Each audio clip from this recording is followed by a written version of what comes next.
ఓం హ్రీం శ్రీం ఐం హ్రీం దుం శ్రీం హంసః. దివ్యాత్మ స్వరూపుల శ్రీచక్రేశ్వరి అపార కటాక్షం వలన శ్రీబాలా త్రిపుర సుందరి, త్రిపుర భైరవి, మహాత్రిపుర సుందరి మాతల యొక్క అనుగ్రహము వలన, శివశక్తి సాయి భైరవుల యొక్క కటాక్షం వలన అమెరికాలో లోక కళ్యాణం కోసం 10 ఎకరాల భూమిని మనకు ప్రసాదించడం జరిగింది. మనము చేసినటువంటి శ్రీచక్ర ప్రతిష్టాపనం వలన మేము చాలా సంతోషించాము. నిన్ను నీ శిష్యులను అనుగ్రహించాము. లోక కళ్యాణం కోసం నీకు మరొక బాధ్యతను అప్పగిస్తున్నాము అని శ్రీచక్రేశ్వరి జగదంబ వారు అమెరికాలో భూమిని మనకు ప్రసాదించడం జరిగింది. నేను మీకు చెప్పాను, గురువు యొక్క పరీక్షలో కానీ, శివుని యొక్క పరీక్షలో కానీ, అమ్మవారి యొక్క పరీక్షలో కానీ విజయం సాధిస్తే ఆధ్యాత్మిక ఉన్నతిని, ప్రమోషన్ను ఇస్తారు అని చెప్పారు. అదే నిరూపించబడింది ఈ ప్రతిష్టాపనం వలన. బాలా త్రిపుర సుందరి పెట్టినటువంటి కఠిన పరీక్షలో, మహాపరీక్షలో విజయాన్ని సాధించడం వలన అమ్మవారు ఈ భాగ్యాన్ని మనకు ప్రసాదించారు.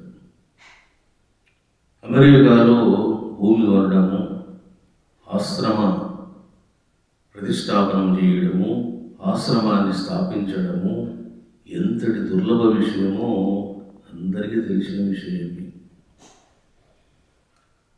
దుస్సాధ్యమైనటువంటి విషయాన్ని సుసాధ్యం చేసింది అమ్మవారు. అమెరికాకు నేను వెళ్తానని నేను ఊహించలేదు, శిష్యులు ఊహించలేదు, ఎవరు ఊహించలేదు. ఊహించనివి జరిగినప్పుడే దానినే ప్రాప్తము, దైవం యొక్క అనుగ్రహము అని అంటారు. నవంబర్ 18వ తారీఖు నాడు 5:30 సాయంత్రము అమెరికాకు బయలుదేరడం జరిగింది. మంగళవారము 9:30 టెక్సస్కు రావడం జరిగింది. అంటే ఆల్మోస్ట్ 30 గంటల ప్రయాణం. చూసారా, ఇండియా నుంచి అమెరికా రావడం కూడా ఒక తపస్సు. ఈ రకంగా అమెరికాకు చేరుకోవడం జరిగింది. నిన్నటి రోజున అంటే బుధవారము సప్తమి గడియల్లోన మన యొక్క భూమిని తొలిసారిగా దర్శించడము, ఆ ల్యాండ్లో కాలు పెట్టడము జరిగింది. నేను, నాతో పాటు కొంతమంది శిష్యులు కూడా రావడం జరిగింది. ల్యాండ్ చూసిన తర్వాత నాకు కూడా చాలా సంతోషం కలిగింది. వచ్చిన భక్తులు కూడా చాలా సంతోషించారు. వాస్తవంగా రమణేశ్వరం 180 ఎకరాల భూమి. 10 ఎకరాలు చాలా చిన్నగా ఉంటుందేమో అని నేను అనుకున్నాను. కానీ 10 ఎకరాల భూమి కూడా చాలా పెద్దదే అన్న విధంగా ఆ ల్యాండ్ ఉన్నది. డల్లాస్ ఎయిర్పోర్ట్ నుంచి 112 మైల్స్ దూరంలో ఉన్నది మన యొక్క ల్యాండ్. మా ఇంటి నుంచి అక్కడికి 2 hours టైం పట్టింది. రోడ్డు చాలా బాగుంది కాబట్టి పెద్ద కష్టమేమీ అనిపించలేదు, ఈజీగానే వెళ్ళాము. మరి ఆ ల్యాండ్ను చూసిన తర్వాత, పరిశీలించిన తర్వాత ఏమర్థమైంది ఇది అని అంటే, ఆ యొక్క ల్యాండ్ అంతా కూడా చూడడానికి పశ్చిమాభిముఖంగా ఉంది.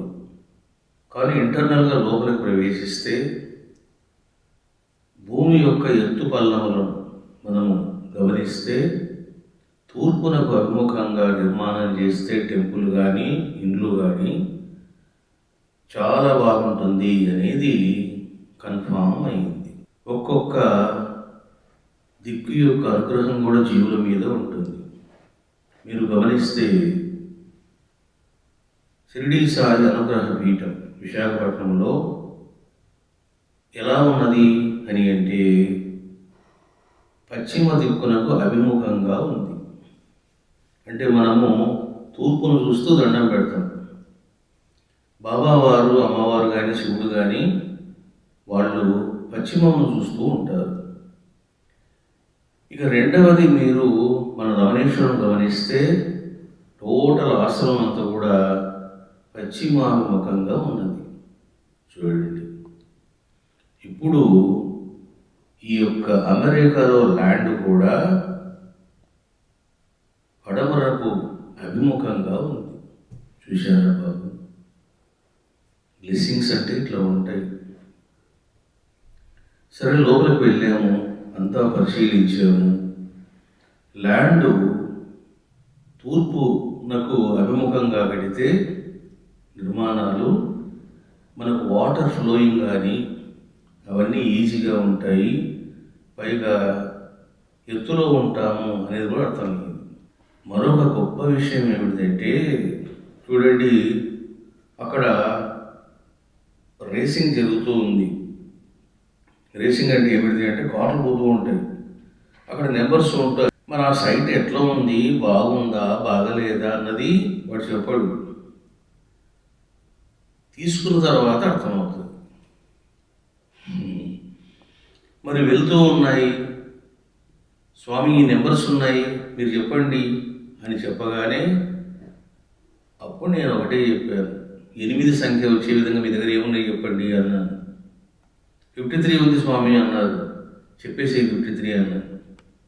చూసారా బాబు, అమ్మ మీద భారం వేసి 53 అన్నాను. 5 + 3 8. మరి ఏం జరిగిందో తెలుసా? కొన్ని స్పెషలైజేషన్స్ ఆ ల్యాండ్కి న్యాచురల్గా ఉన్నాయి.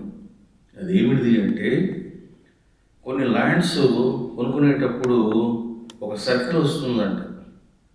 ఆ సర్కిల్ వచ్చినప్పుడు ఎక్కడైతే ఆ సర్కిల్ వస్తుందో అక్కడ డిమాండ్ పెట్టి కూడా కొంటారట. మరి మనము ఏ డబ్బులు డిమాండ్ వాడు చేయకుండానే కొన్నాం. ఇక రెండవ విషయం ఏమిటిది అంటే, వాస్తు ప్రకారము తూర్పు భాగంలో ఈశాన్య భాగంలోన వాటర్ ఫ్లోయింగ్ వర్షం వచ్చినప్పుడు కానీ లేక మనం ఏదైనా క్లీన్ చేసినప్పుడు కానీ తూర్పు వైపునకు ఉండాలి. ఇప్పుడు ఏం జరుగుతుందంటే, తూర్పునకు అభిముఖంగా నిర్మాణం చేస్తే బాగుంటుంది కాబట్టి ఆ విధంగా నిర్మాణం కనుక చేస్తే నీళ్ళన్నీ కూడా తూర్పు భాగంలోని కాలువలో ప్రవహిస్తాయి. చూసారా బాబు, మనము ఆలోచించామా? ఈ భూమికి వాస్తును అమ్మనే డిసైడ్ చేసింది. టోటల్గా మేము వెళ్ళాము, 1360 అడుగులు ఉన్నది పొడవు. అంత దూరం కూడా టేప్ పెట్టి కొలిచాము. చివరికి నైరుతి దిక్కునకు వెళ్ళేసరికి అక్కడ చాలా చెట్లు ఉన్నాయి, చల్లగా ఉంది. ఆ లొకేషన్ చూడగానే అందరికి ఆనందం కలిగింది. ఏమనంటే, అసలుకి ఈ భూమి మనకు ఉందా లేదా అని డౌట్ వచ్చింది. మళ్ళీ అందరము కన్ఫర్మ్ చేసుకున్నాం, ఈ భూమి మనకు వచ్చిందా లేదా అని. కన్ఫర్మ్ చేసుకుంటే అది వచ్చింది. ఈ రకంగా మంచి భూమి మనకు లభించింది. వాస్తు ప్రకారం కూడా ఉంది. వాస్తవంగా చూడండి, ఇప్పుడు మనము బోర్ వేసుకోవాలి అంటే మనకు 1,00,000 నుంచి 1,50,000 ఖర్చు వస్తుంది. అంటే బోర్ వేసిన వ్యక్తికి ₹1,00,000 నుంచి 1.5 lakhs దాకా ఇస్తాం. ఎందుకంటే నేను కూడా చాలా వేయించాను రమణేశ్వరంలో. మరి అమెరికాలో బోరు వేస్తే ఎంత తెలుసునా? 11 లక్షల రూపాయలు. చూడండి, ఇంకా ఎక్కడ నిర్మాణాలు, ఏమి కదా. ఒకవేళ కనుక నీళ్లు పడలేదనుకోండి, గోవింద 11 లక్షలు వెళ్ళట్లేదు.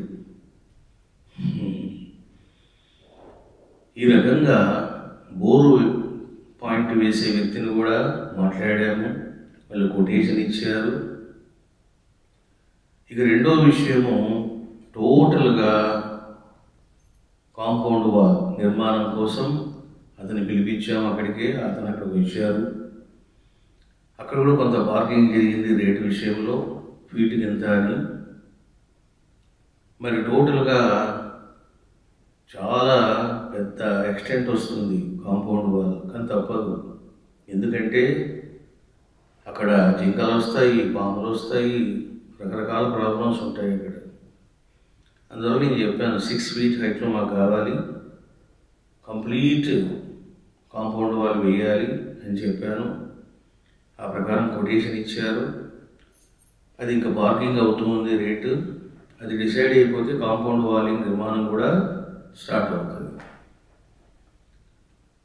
ఇక బోర్ వాల్ కూడా కొటేషన్ ఇచ్చారు. అది కూడా మేము ఓకే అంటే అది కూడా స్టార్ట్ చేస్తారు. ఈరోజు ఒక బిల్డర్ని కలిసాము. అసలు కన్స్ట్రక్షన్ ఏ విధంగా ఉంటుంది, కాస్టింగ్ ఏ విధంగా ఉంటుంది అని గమనిస్తే చూడండి, మీరు ఆశ్చర్యపోతారు. కేవలం ఒక 3 bedroom హౌస్ ముందు అక్కడ కన్స్ట్రక్ట్ చేయడానికి ఎంత కాస్టింగ్ అంటే 3 to 4 crores. ఇంక దీన్ని బట్టి మీరు అర్థం చేసుకోవచ్చు అక్కడ పరిస్థితి ఏంటి. ఈ రకంగా రోజు కొన్ని విషయాలు డిస్కస్ చేస్తూ ఉన్నాము, మాట్లాడుతూ ఉన్నాము. ఇంకా మన బడ్జెట్ను బట్టి మన దగ్గర ఎంత డబ్బు ఉందో బ్యాంకులోన ఆ డబ్బులు వినియోగిస్తూ నిర్మాణాలు స్టార్ట్ చేయమని చెప్పాను. ఇంకా అమ్మ అనుగ్రహం అంటే అమ్మనే ఏదో దారి చూపిస్తుంది. ఈ రకంగా ఆశ్రమాన్ని దర్శించడము, చూడడం జరిగింది. ల్యాండ్ యొక్క గొప్పతనం ఏమిటి అంటే, ఎక్కడ చూడండి మన ఆశ్రమంలో ఉన్నట్లు అసలు కొండలు లేవు, రాళ్ళు లేవు. నేను చూస్తూ ఉన్న కనీసం ఒక పెద్ద రాయి కనపడుతుందేమో, ఒక పెద్ద రాయి కనపడలేదు, చిన్న రాయి కూడా కనపడలేదు. ఇక రెండవ విషయము, చెట్లు ఎక్కువ ఉన్నాయనుకోండి, చెట్లు కొట్టడానికి డబ్బులు, ఆ చెట్లను ఎత్తడానికి డబ్బులు, ఎక్కడో పెట్టడానికి డబ్బులు. చూసారా బాబు, ఇట్లా ఉంటుంది పరిస్థితి. మనకు ఆ సమస్య కూడా లేదు. టోటల్గా చూస్తే ఒక 10-20 చెట్లు ఉంటాయి. అవి కూడా చిన్నవి మనమే కొట్టేయచ్చు. ల్యాండ్ నేను పరిశీలన చేసినప్పుడు 2 భాగాలుగా నాకు కనపడింది. ఒకటి ఆలయ నిర్మాణానికి బ్యూటిఫుల్గా ఉంది. ఇక రెండవది అకామిడేషన్ ఫర్ డివోటీస్, పార్కింగ్, వీటి కూడా చక్కగా ఉంది.